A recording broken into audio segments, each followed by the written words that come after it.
Hi everybody, this is Brian Koo with another ROK video. We are through the passes and we are making contact with the enemy for the very first time in this Siege of Orleans KvK.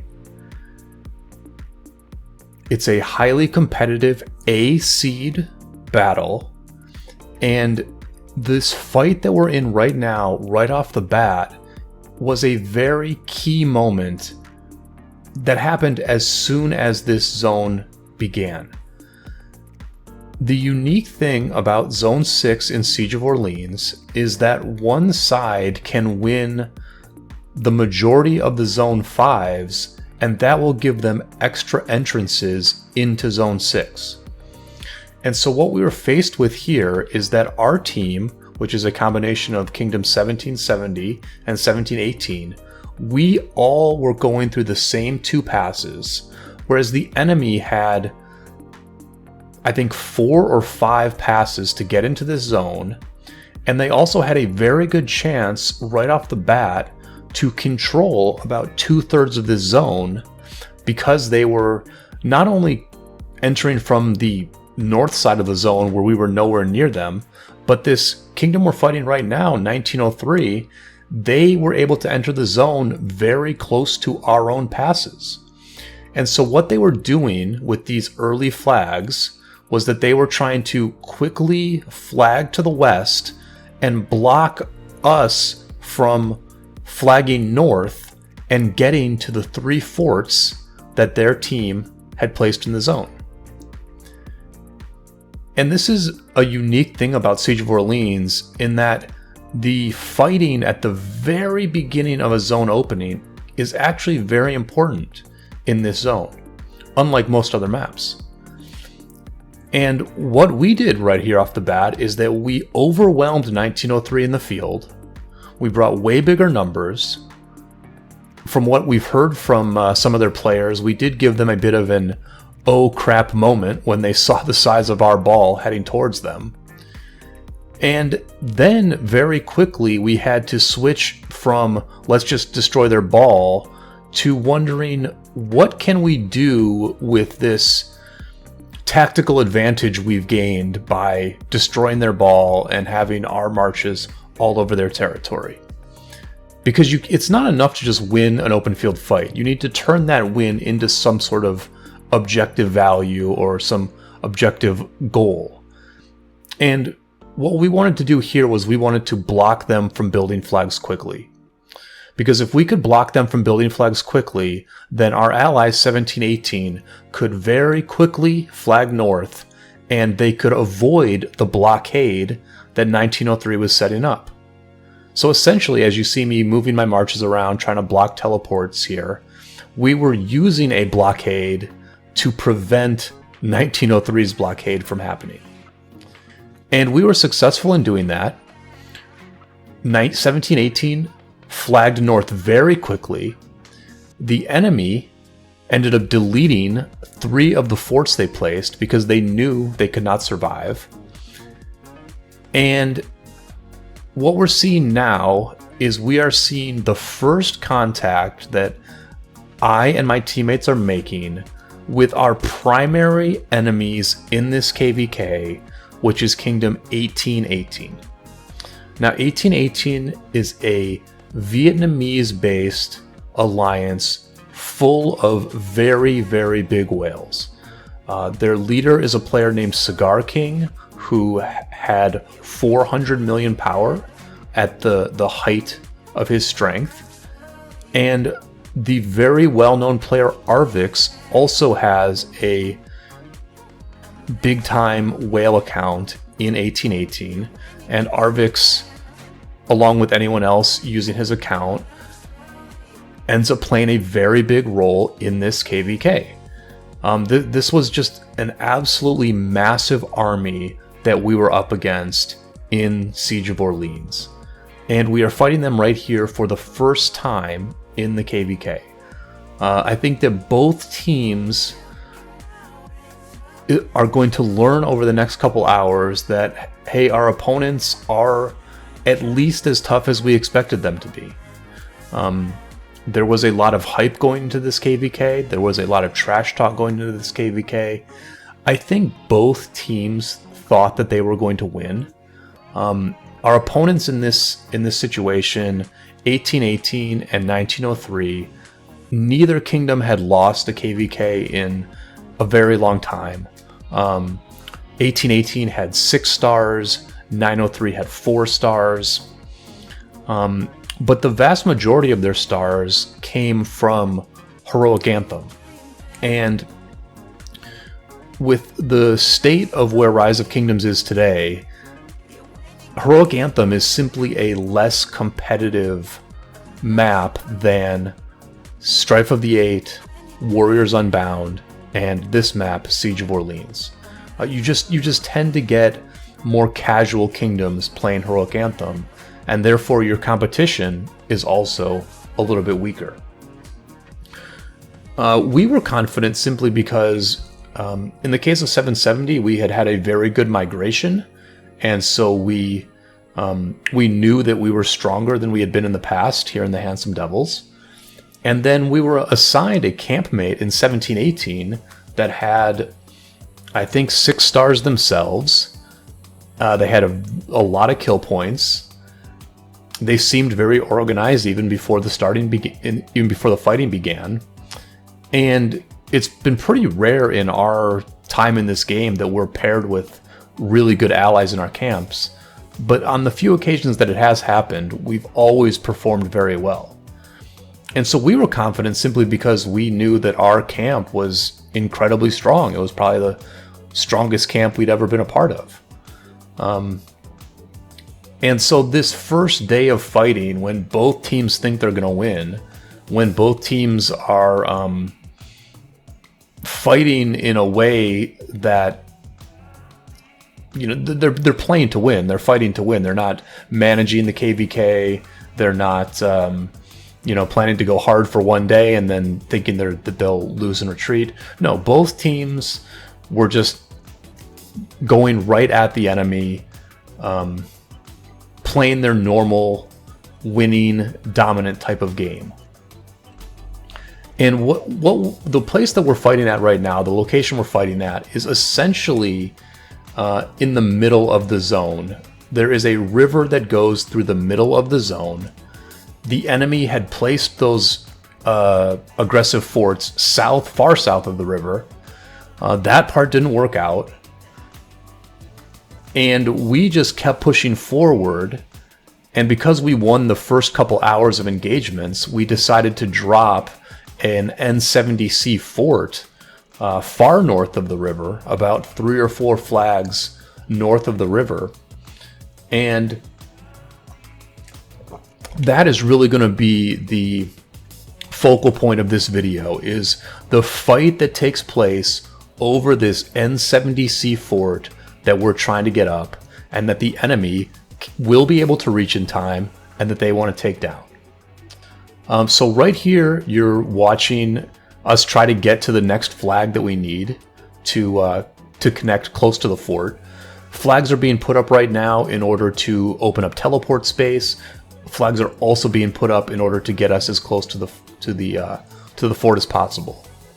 And I actually really like my fighting right here. Maybe 30 seconds ago, you saw me very outnumbered there, but I stayed in the field. I continued to fight. I just knew that this was like a very important spot because we needed to clear the enemy field in order to get people into this flag we're trying to build. And so I stayed in the fight, and more people joined up, and we eventually started pushing the enemy back here.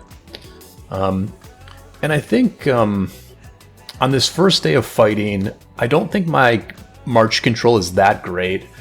These were very, very big fights to be in, and I did have some trouble finding targets. You know, I would just kind of like move that red circle around, trying to find a target that I could actually select and hit. But I think what I did do well is I understood where the important fights were, and I got my marches to those important fights. I threw myself into those fights, did damage, and contributed to our team's effort. And I think that's about, I don't know, 3/4 of the battle is just being in the right place at the right time and doing damage. The thing that you want to add to that is you want to have good march control where you're not getting pulled out of position. You don't want to give enemies easy hits on you because you're deep in their lines. But that's sort of like the end phase type of thing. If you can simply get to a fight like this, do damage, refresh your marches, bring them back out, and do more damage, then you're doing a really big benefit to your team's chances. And so what we're looking at now is we are looking at a moment just before the enemy is able to connect to the fort. It's a very, very big open field fight here. And I will admit to being a little bit unprepared for how hard 1818 hit. If you got caught out of position against 1818, they would melt your marches so unbelievably quickly. And even here you're seeing I'm just like a little bit too far forward. You're seeing a bunch of blue marches that are south of me. Those marches are safe, but I have just locked on to one target. That target pulls me pretty far away. And you can see from these battle reports that, number one, they don't go very well. And number two, there was just a bunch of people with 6 marches who sunk their entire 6 march claws into mine. And so, some of these reports are just not too good. I tend to show you the battle reports at the end of some of these fights, and so inevitably I'm showing you the battle reports where where my marches get destroyed. But it is tough, I think, to get good trades against massive whales with full legendary gear and full tier 5. And that's going to be one of the very interesting things that we cover during this series of videos I do about this amazing war that we were in, is that we are going to look at, how does an alliance like the Handsome Devils, a relatively low spending alliance like the Handsome Devils, how do we compete against an alliance with massive players who have full legendary gear, relatively unlimited resources, and a lot of pilots controlling their accounts 24 hours a day. In that last fight, you saw that I was kind of I was busy in that open field fight, and I actually missed the first rally on this fort. It just died a moment ago, and we are now recovering, and the enemy, led by Cigar King, has already launched a follow-up rally. Cigar King is rallying with Tariq Pakal in this situation, and their strategy was simply to launch rallies as often as possible, pressure in the open field as often as possible, and that is actually really the best way to do it against a fort that's under construction. The disadvantage of a fort under construction is that each player can only put 1 march in the fort. And so inevitably, you cannot reinforce a fort that's under construction anywhere near as easily as you can reinforce a fort that's already been built. You can't teleport cities around it. Your cities are almost always further away than they would be on a built fort, just by virtue of the fact that, when we placed this fort, our flags didn't even reach this point yet, and so we still don't have full teleport space. And so that's the disadvantage of defending this fort. And this was a moment of opportunity for 1818. They had a lot of time where they were connected to this fort. They had cities that were very close by, And as we look through a few more of these reports now, you can see that, you know, my Attila Takeda does really poorly here. The Boudica Zug, again, takes a pretty bad trade. My Nevsky Joan does fairly well. It's a losing trade, but, you know, it is what it is in these situations, right? I'm fighting against some very, very big whales. I'm still getting the hang of exactly how aggressive I want to be. I did know that I had a lot of resources and speed ups for this KvK. I had about 900 days of speed ups when the KvK started.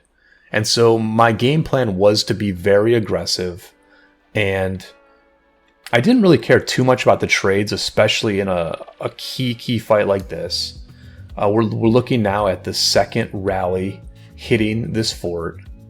We're using a Jan Hera garrison here. And one of the things I really, really enjoy about these fort build fights is that the open field is just hugely, hugely important here. Because if the enemy can get around the fort, then they are not only able to reinforce the rally, but they can also swarm the actual fort. But if you as a defense can keep the enemy off the fort, then they will have trouble reinforcing, and they will not be able to swarm. So these fights just become such a big open field test.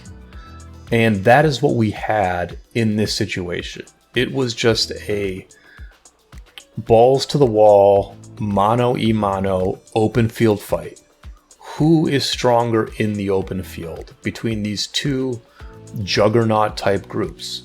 1818 has a lot of huge whales, but we also have a lot of whales, and we have just a lot of very strong dolphin type players in the 80 to 90 million power range. And this was just a fantastic way to kick off this war. Let's just test ourselves in an open field fight that has real consequences, real stakes. You know, getting this fort up could potentially be a very big deal. Them destroying the fort could be a very nice morale boost for their side.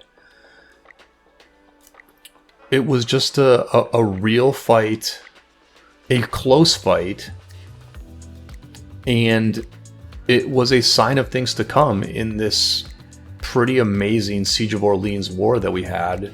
This war is going to end up lasting about 9 days. It's going to span multiple zones. There's going to be ups and downs for both sides. A lot of people are going to play extremely well.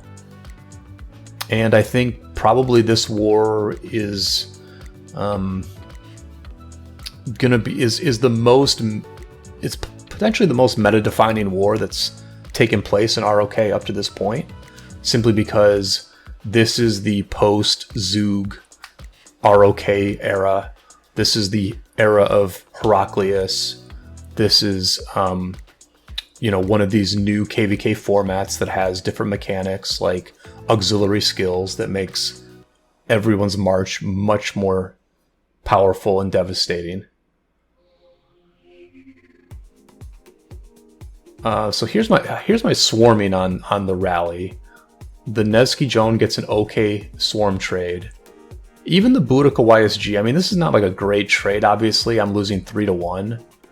But it's, it's okay. Like, getting a bad trade on the swarm means that the trade on the actual rally was better. And if you did see the report a moment ago, we did get a 3-1 trade on the rally report.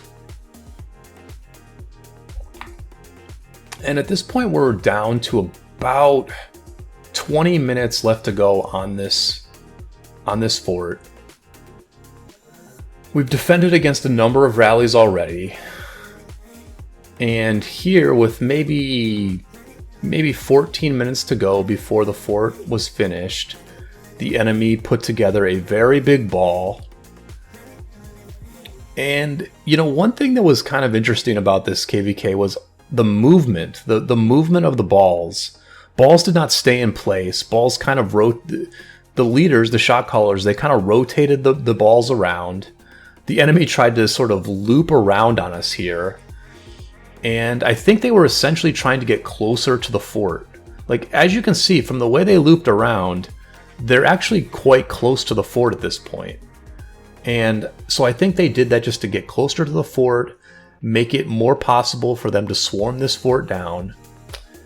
And, you know, we reacted pretty well. We reacted very quickly and moved our own marches to the left. And we didn't prevent them from getting close to the fort, but we did engage them very quickly and with very good numbers. If we had not moved to the left, then half of our forces would have engaged the enemy. The other half would have been caught out of position. But we moved together to the left, engaged the enemy, and I mean, this was an absolute slobber knocker of an open field fight here. The number of sad faces from both sides is out of this world. The rally is hitting, but not getting any reinforcements. And this was a very nice open field win for us in this particular situation. So look, if you are enjoying this content, then it would really help me out if you can throw a like on this video and subscribe to the channel if you have not done so already. As I alluded to, this is a meta-defining type of war, and so I'm looking forward to making a lot of videos that not only tell the story of this war, but talk about what type of fighting is taking place at the high end of Rise of Kingdoms these days. I think we learn from this war what the best garrisons are, we learn what the best rallies are, and I think it's a little bit different than what most people are talking about or were talking about going into this thing. So after our last open field engage that went so well, we actually pushed into the enemy territory. You see that I threw up the red sword marker telling my alliance to attack. And this was an interesting spot to review because I think people did throw some shade on my decision making here after the fact. You know, because we are being very aggressive here. The enemy is forming up another rally, and we are pushing deep into their territory when we don't really have to. But as I review this footage, what I see is that we had the numbers advantage on them. We win this open field fight in their territory very cleanly. And, you know, I just don't think it's cut and dry. People are going to criticize what happens here because eventually we are going to be pulled out of position. We're going to start losing, and then the enemy is going to have a very strong push towards the fort.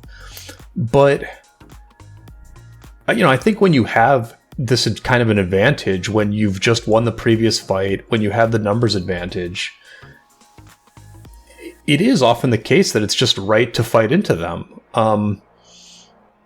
We disrupted the ball they were trying to form, we got some good trades, and we pushed their ball pretty far away from their actual target. And if I hadn't been able to review this footage, I think I would have just felt like I had messed up. I had overplayed my hand, or overplayed our hand. And, you know, I did get caught out. I took some open field deads because I forgot to finish off the heal on my hospital. And, you know, so, I mean, you know, maybe we were pulled out of position here. Maybe this wasn't perfect. But in a lot of cases, these decisions are so marginal. They're so close between being right and wrong that, I don't know, maybe sometimes you just let the shot caller get away with it and don't second guess things, even though at this exact moment they looked really bad. Like, oh my gosh, the enemy's pushing in. We're not prepared to defend. But as you can see, this is kind of like a game of inches, really, where we pushed them back far enough in that earlier engage that they simply did not have their ball in place to reinforce that rally. the players we did have here swarmed the rally down, and that was actually all she wrote as far as this fort goes. This fort was going to get built, and you know, truth be told, that N70C fort is not going to be all that important in this war. We don't really use it too much. The fight will end up being at that bridge or at that river. That's where the fight in this zone is really going to take place. And but we'll save that for the next video. As soon as that fort was finished, we had to teleport and react to something happening elsewhere in the zone. It's a multi-pronged affair here in Siege of Orleans.